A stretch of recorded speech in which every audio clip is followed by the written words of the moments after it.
What's up guys, welcome back to another video. I'm sorry I've been a bit slack with the content. There hasn't been much to do on the car actually, so I'll just catch up on what I have done.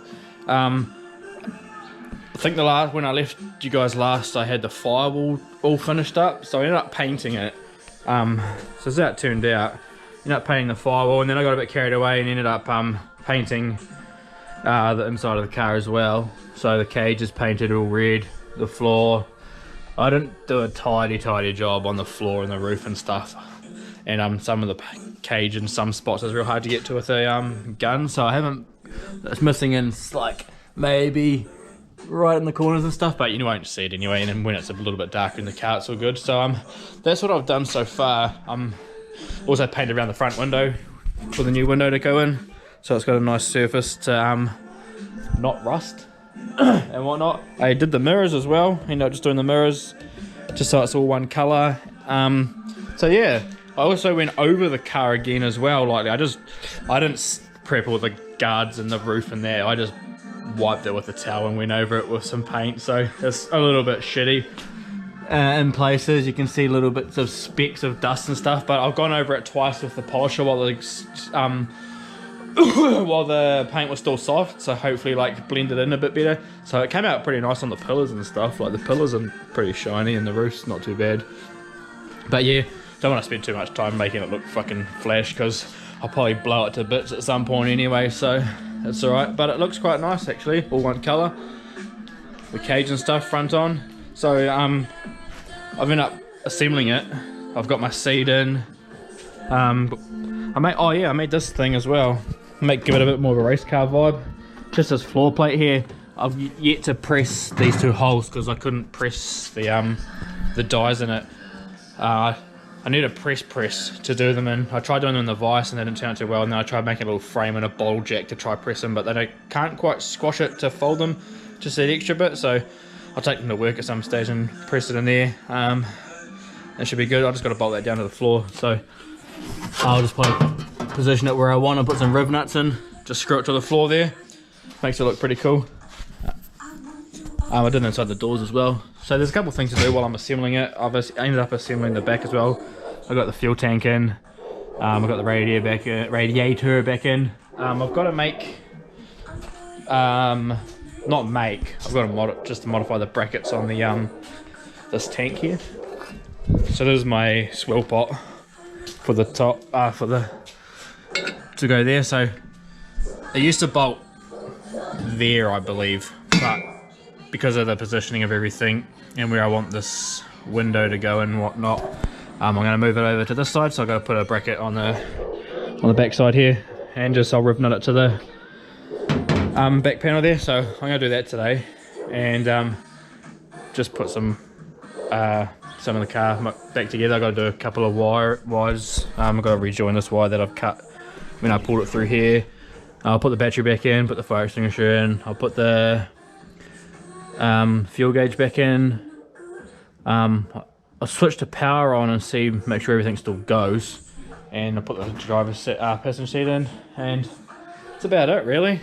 I might push it outside or drive it outside once it goes again, and just see what it looks like. I'll put the front canards on the bumper as well, so I want to see what that looks like.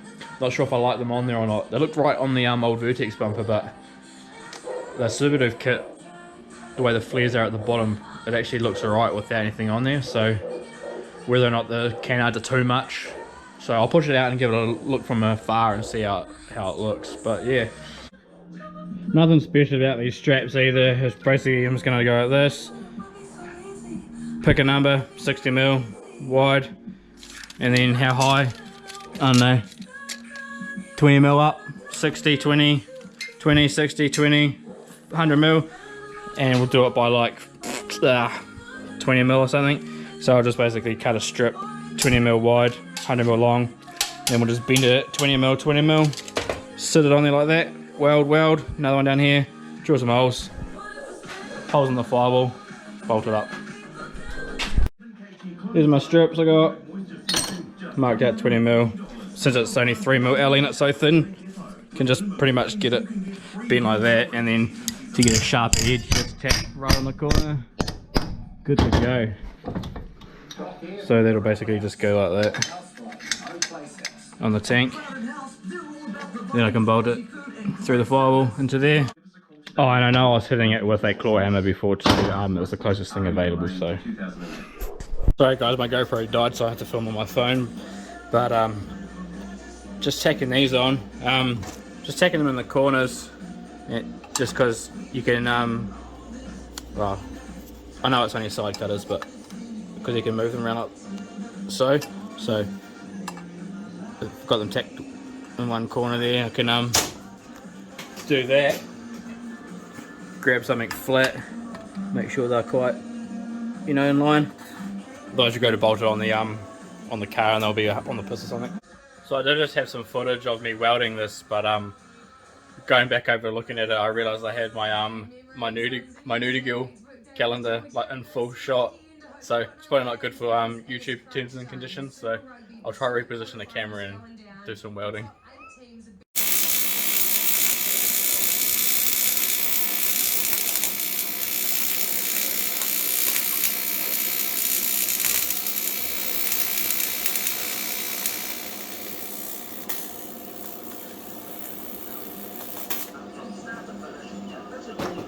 Mad.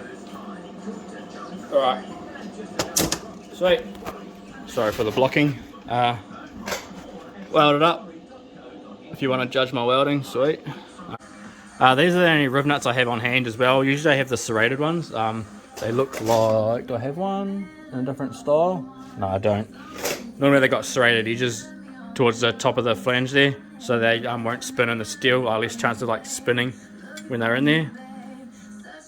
So, but these are the only ones I've got, so we'll work with what we've got, and I don't want to get those ones just fucking for the sake of doing this. So this is how I'm going to get the holes drilled anyway. Well, it's close enough. Basically just put a bit of paper over these, push the pin in where the holes were. I sort of squashed the paper against the firewall here with the tank and try to get the holes like directly over the black bits there. Where I want it to sit, and then I just taped it. So I'll just drill through there, those holes through the paper and through the firewall, and they should be pretty close. Alright, got the tank bolted up. I just had to trim the bolts down because they were too long. They came through and they came through the riv nut and hit the tank. So I just trimmed some bolts down. I could have gone and got new bolts, like shorter ones, but for the sake of travelling and fuel, it was just, it would cost less for me to just run a grinder through 4 bolts and then tie them up with a die. So we do it that way. All about saving money, because we need money for tyres. But yeah, that's done. I'll cut that down. Whether or not I get a new hose or I'll fucking sift around, because I might have some spare, because I don't like this one because it's been kinked, and once the stuff kinks, this nylon braided stuff, once it kinks it doesn't like spring back like the stainless braided stuff does. So yeah, so it turns out I got a did have a bit of an offcut of the same sort of hose, so can use a new piece and get rid of this old piece that's got all these kinks in it, make it look a bit fresh under there. So it's about the same size too, so, and it has to be shorter, so good to go. Right, so I put each fitting where they go like that. So got the hose, I pushed it on to where they normally sit on the fitting. They got a taper there, and then it starts, and it's got a thread that starts. Normally it pushes up to just on the start of the where the threads go, like so, and then the cap comes over, threads on, and then the grooves on the cap obviously grip into the top of the pipe and squash it onto the taper there. So I'll just sit it where it wants to be, roughly like so. This is so difficult with one hand. I'm basically going to go like that and that, and I'm going to mark out where it goes to that one, and I'll just put some tape around it because it's easier to cut this shit when there's tape. Otherwise the nylon, and if it's all stainless, it flees out. So you put some tape around it, keeps it all nice and tight. So I'll do that and we'll thread it on there.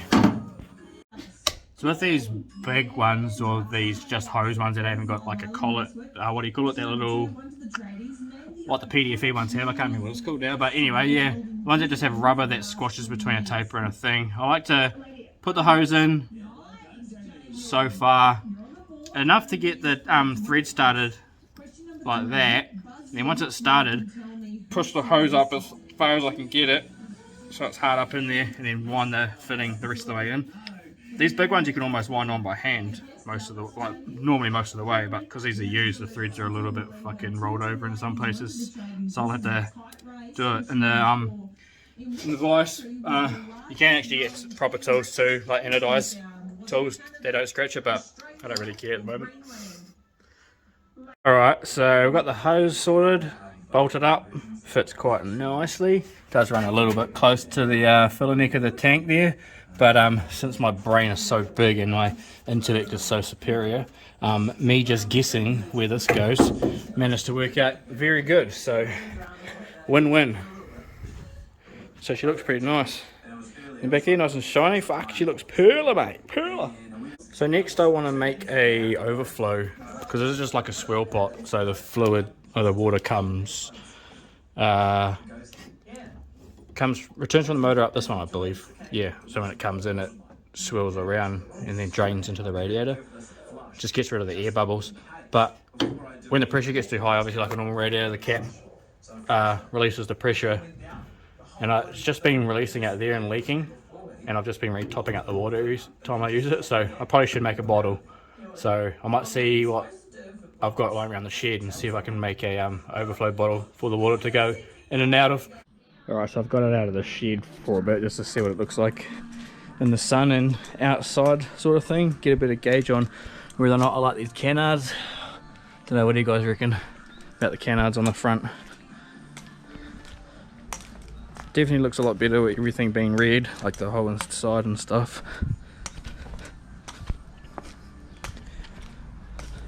Definitely looks a lot cleaner. Looks more race car-y.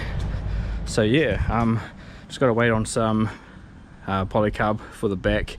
I think I've got enough to do a rear window and cut out like this shape there, and then have enough to do 2 new rear windows here that go right to the, what I'm going to do is I'm going to take it right to the edge there and fill right around the outside, and then I'll just paint a black outline there so you can't see any of that stuff, so it's just nice clear.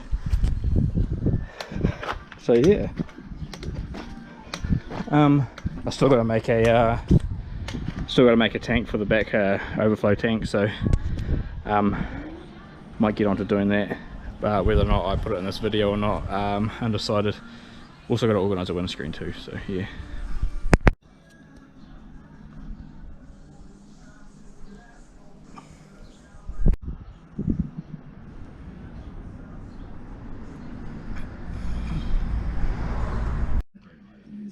So for the rear radiator, the overflow bottle, I haven't got any pipe. I want to just make it how I've made this one. Basically just get a bit of 3-inch alley pipe or 2.5-inch alley pipe, hole saw 2 caps, weld them either side, and then just put a lid on the top with a hose that goes into it. But I don't have any pipe, so I'm going to have to sort something out, and I don't know how long it's going to be, so I might just put this video out without making that, and maybe I'll just show you guys it next time I make a video on the car. I don't know what else I'm going to do to it. Sort of need this track day to come around, I suppose, so then we can just get some footage then. But I suppose when the windows and shit turn up, I'll film that and just do a little video on assembling that. So probably catch you then. Thanks for watching as always, appreciate it. We'll see you when I see you. Peace. Idiot.